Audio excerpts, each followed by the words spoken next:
नमस्कार दोस्तों। उत्तराखंड के चमोली डिस्ट्रिक्ट से बहुत अनफॉर्चुनेट खबर आई है। एलिजिडली नंदा देवी ग्लेशियर का एक पार्ट टूट गया जिसकी वजह से एक बाढ़ आ गई, फ्लैश फ्लड्स ट्रिगर हो गए। जिस टाइम पे मैं वीडियो बनाने लग रहा हूं, लेटेस्ट अपडेट यह है कि 15 से ज्यादा लोग अपनी जान खो चुके हैं, 100 से ज्यादा लोग अभी भी मिसिंग हैं और दो बड़े हाइड्रो पावर प्लांट्स पर भारी नुकसान पहुंचा है इस डिजास्टर की वजह से। यह पहली बार नहीं है कि ऐसा डिजास्टर हुआ है, 2013 के डिजास्टर की याद दिलाता है और ना ही यह आखिरी बारी है कि ऐसा डिजास्टर होगा। इनफैक्ट क्लाइमेट चेंज की वजह से आने वाले समय में ऐसे डिजास्टर्स और भी ज्यादा फ्रीक्वेंट बनते जाएंगे और भी ज्यादा खतरनाक बनते जाएंगे। तो मैं बहुत जरूरी समझता हूं इस पर एक वीडियो बनाना, ताकि हम आने वाले समय के लिए प्रिपेयर्ड रह सकें। अभी तक हमारे पास इस चीज को लेकर 100% श्योर शॉट इंफॉर्मेशन नहीं है कि ये डिजास्टर एक्चुअली में हुआ क्यों, क्या रीजंस हैं एग्जैक्टली ये होने के। लेकिन कई एक्सपर्ट्स का मानना है इस चीज के पीछे एक फिनोमिना है जिसे कहा जाता है GLOF, glacial lake outburst flood. इससे पहले मैं आपको एक ग्लेशियर लेक आउटबर्स्ट फ्लड के बारे में समझाऊं, थोड़ा बेसिक से शुरू करते हैं। ग्लेशियर क्या होता है आप सब जानते होंगे ऊपर ऊपर से कि ग्लेशियर क्या होता है। आपके दिमाग में एक पिक्चर आती होगी ऐसी सी कोई जब आप ग्लेशियर को इमेजिन करते होंगे, लेकिन एग्जैक्टली क्या होता है ग्लेशियर। ग्लेशियर दोस्तों बेसिकली आइस होती है, बहुत सारी आइस जो इकट्ठी हो गई है, कलेक्ट हो गई है over thousands of years. One of the oldest glaciers की एज है 30,000 साल। ये ग्लेशियर्स की आइस मतलब मान लो इतने हजारों साल से मेल्ट करी ही नहीं है। एक ऐसी जगह पर जहां पर टेम्परेचर हमेशा इतना ठंडा रहता है कि वहां पर और आइस और स्नो आती जाती है और आइस को मेल्ट होने का टाइम नहीं मिल पाता। जैसे कि माउंटेन्स के टॉप पर, माउंटेन टॉप्स पर आपको ग्लेशियर्स मिलेंगे या फिर आइसलैंड और अलास्का जैसी जगहों पर आपको ग्लेशियर्स मिलेंगे। तो एक ग्लेशियर इतनी भारी और इतनी बड़ी कलेक्शन होती है आइस की कि ये अपने वजन की वजह से ही मूव करना शुरू कर देती है। सही सुना आपने, ग्लेशियर बेसिकली मूविंग आइस होती है या फिर फ्लोइंग आइस कह लो। जैसे रिवर फ्लोइंग वाटर होता है वैसे ही ग्लेशियर फ्लोइंग आइस होती है। जब ये ग्लेशियर्स फ्लो करके पहाड़ी के नीचे आते हैं तो वहां पर टेम्परेचर थोड़ा ज्यादा होता है, आइस मेल्ट कर जाती है और इवेंचुअली इन ग्लेशियर से रिवर्स भी फॉर्म होती हैं। यही ग्लेशियर्स नदियां बनाते हैं। एक इंटरेस्टिंग चीज यहां पर यह है दोस्तों कि जब एक ग्लेशियर फ्लो करता है तो उसके नीचे जो जमीन मौजूद है, वहां पर जो भी पत्थर हैं, मिट्टी है, ग्रेवल है, उन्हें ग्लेशियर अपने साथ लेकर चलता है। अक्सर ग्लेशियर एक तरह से कन्वेयर बेल्ट की तरह एक्ट करता है। जैसे एयरपोर्ट पे जो सूटकेस लेकर जाने वाली बेल्ट होती है ना आपकी, वैसे ही उस बेल्ट की तरह एक्ट करता है ग्लेशियर इन पत्थरों और मिट्टी के लिए। ये इन्हें एक तरह से उठाकर आगे पटक देता है। इसी रीजन से जिस जगह से एक ग्लेशियर गुजरता है वहां पर अक्सर जमीन पर आसानी से दिख सकता है यहां से एक ग्लेशियर गुजरा है, लाइनें बन जाती हैं, पत्थर एक सर्टेन तरीके से अरेंज हो जाते हैं। इसे कहा जाता है मोरेन फॉर्म होना। तो ग्लेशियर के साइडों में ये मोरेन्स दिखेंगी और ग्लेशियर के एंड में भी ये मोरेन्स दिखेंगी। एंड वाली मोरेन्स को कहा जाता है टर्मिनल मोरेन। दूसरी चीज ये है दोस्तों कि जब कुछ ग्लेशियर्स मेल्ट होते हैं तो उनके एंड पर एक ग्लेशियर लेक सी फॉर्म हो जाती है, अगर उनसे कोई रिवर ऑलरेडी बन नहीं रही है तो। और ये ग्लेशियर का एंड है कि यहां पर एक लेक आ गई है, क्योंकि यहां पर तापमान ज्यादा है, वो आइस पिघलकर पानी बन चुकी है। तो डायग्राम में देखो, ग्लेशियर, ग्लेशियर लेक और उसके एंड पर एक मोरेन, नेचुरल डैम सा जो ग्लेशियर ने खुद ही क्रिएट किया है। अब हम सब जानते हैं क्लाइमेट चेंज की वजह से ग्लेशियर्स का मेल्टिंग का रेट और भी तेजी से बढ़ने लग रहा है,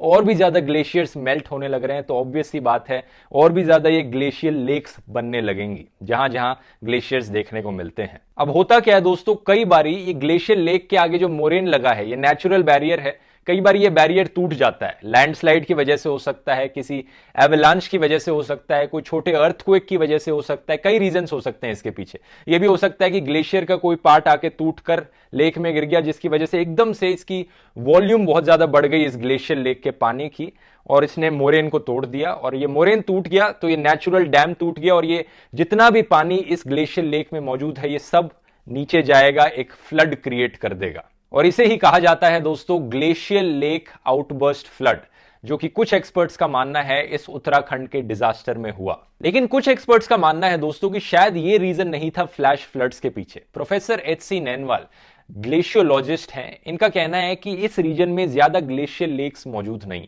और दूसरा रीजन ये ना होने के पीछे ये हो सकता है कि अभी विंटर्स का समय चल रहा है। ये जो ग्लेशियर लेक आउटबर्स्ट फ्लड्स होते हैं ये समर्स में ज्यादा होते हैं, क्योंकि तब एक्चुअली में तापमान बढ़ता है, ग्लेशियर लेक में पानी ज्यादा आ जाता है और फ्लड ट्रिगर हो सकता है। तो क्या रीजन हो सकता है अगर ये glacier lake outburst flood region नहीं है तो? एक दूसरी पॉसिबिलिटी ये बताई जा रही है कि नंदा देवी ग्लेशियर का ये पार्ट जो टूटा है ये काफी हाइट से गिरकर टूटा और जब ग्लेशियर का पार्ट इतनी हाइट से नीचे गिरा तो उससे उसके इंपैक्ट से बहुत हीट जनरेट हुई, जिससे कि ये आइस सारी मेल्ट कर गई, लैंडस्लाइड ट्रिगर हुआ, एक एवेलांच ट्रिगर हुआ और इतना सारा पानी, इतनी सारी आइस एकदम से पानी बन गई जिससे कि फ्लैश फ्लड आ गया। ये भी शायद से हो सकता है। एक तीसरी पॉसिबिलिटी ये बताई जा रही है कि पहले कोई एवेलांच या लैंडस्लाइड हुआ होगा जिसने पत्थरों को इस तरह से ऑब्स्ट्रक्ट कर दिया जिससे कि एक मेकशिफ्ट डैम क्रिएट हो गया, नेचुरल डैम क्रिएट हो गया और वो नेचुरल डैम टूट गया हो जिसकी वजह से फ्लैश फ्लड्स आए हो। तो ये एक्सप्लेन कर सकता है कि पहले कोई ग्लेशियर लेक क्यों नहीं दिखी।